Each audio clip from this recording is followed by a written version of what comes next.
Et salut tout le monde, on se retrouve aujourd'hui pour une nouvelle vidéo. Donc aujourd'hui on va aborder le sujet comment améliorer son compte Instagram, comment l'optimiser. Donc l'idée ça va être on va partir d'un principe assez simple, on va partir de ce qu'on appelle la loi de Pareto. La loi de Pareto, c'est ce qu'on appelle également la loi 20-80. Ça signifie que 20% des actions, 20% des choses, 20% de ce que vous voulez amènent 80% des résultats. Donc on peut la faire, c'est une loi qui a été mise en avant par un, il me semble, mathématicien qui s'appelle Leonardo Pareto, si je me trompe pas. Donc en fait, l'histoire, c'est que il a constaté que dans le monde, 20% des personnes avaient 80% des richesses. 20% des personnes, des amis de quelqu'un amenaient 80% de son bonheur. Et de manière quantitative, enfin c'est vraiment du quantitatif, mais il a réussi à quantifier de nombreuses choses avec ce rapport. Et on a aussi pu remarquer que dans une entreprise, 20% des clients amenaient 80% de chiffre d'affaires. En fait, ce qui était intéressant dans cette analyse, c'est que si 20% des clients amènent 80% du chiffre d'affaires, alors c'est peut-être intéressant de baisser de 20%, enfin d'environ 20% son chiffre d'affaires, mais aussi d'enlever 80% du temps alloué aux autres clients. Parce que dans les autres clients, dans les 20%, dans les 80% qui amènent 20% du chiffre d'affaires, il y a potentiellement les 20% qui prennent 80% du temps. Donc on peut se libérer énormément de temps, donc potentiellement 80% du temps si on passe autant de temps pour chaque client.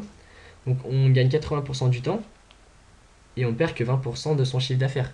Donc c'est une opportunité de faire d'autres choses en attendant. Donc d'augmenter finalement, à la fin, on a totalement augmenté son chiffre d'affaires. Donc on peut utiliser ces techniques sur un compte Instagram pour se rendre compte qu'il y a quand même des images qui performent bien plus que les autres. On peut finalement presque considérer que 20% d'images amènent 80% des j'aime au total sur un compte Instagram.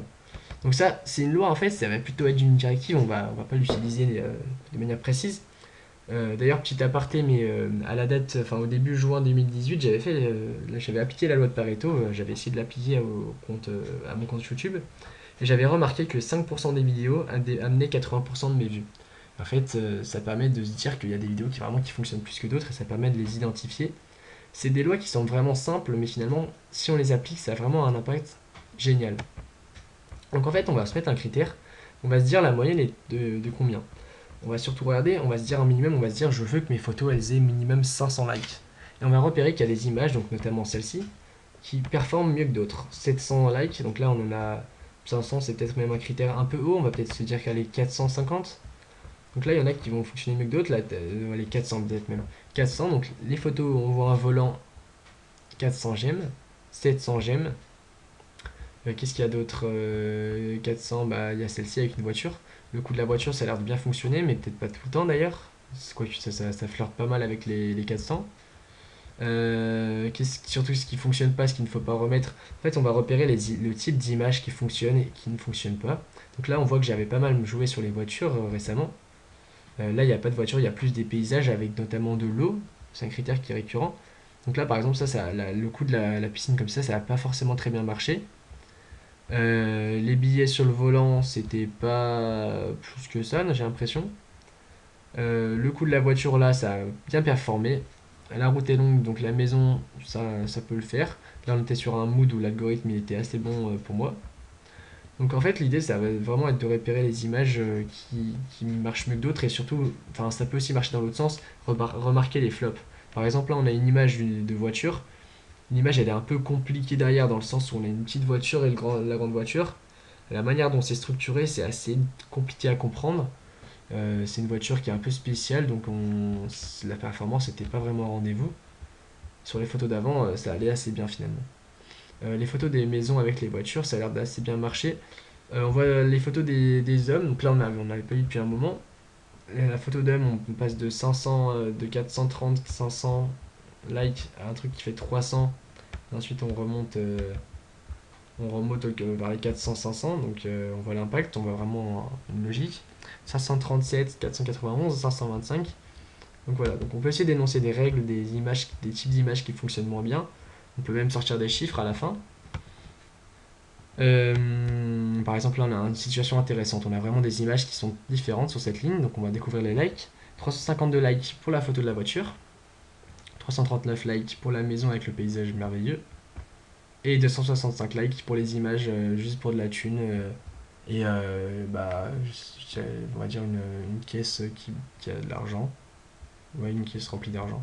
Donc ça a pas l'air de bien fonctionner. Le coût des billets comme ça, le côté monétaire d'Afrique n'a pas l'air d'avoir un très très gros impact, on pourrait supposer.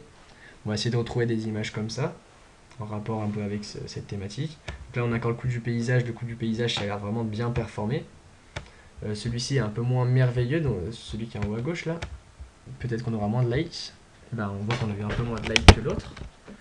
Là, on remarque qu'il y a un motif un peu puma blanc. Est-ce que ça a un impact? 502 likes. Il n'y a pas forcément de corrélation. L'idée, ça va être de trouver des corrélations. Là, on a par exemple le coût des montres. Donc là, on a une voiture, 495, 300 likes pour la montre, 470 sans la montre. Et on voit en fait que les montres, ça a vraiment pas l'air de bien fonctionner. Donc là, ça va plutôt être un critère de rejet dans le sens où on va plus s'embêter à faire des vidéos avec des montres. Parce que les montres ça performe pas plus que ça finalement par rapport à d'autres images. Quoi. On a du 400, 500, d'un coup on a du 300. On a une image qui est entre deux et pas folle qui fait aussi du 300. On va essayer de retrouver des images du cache.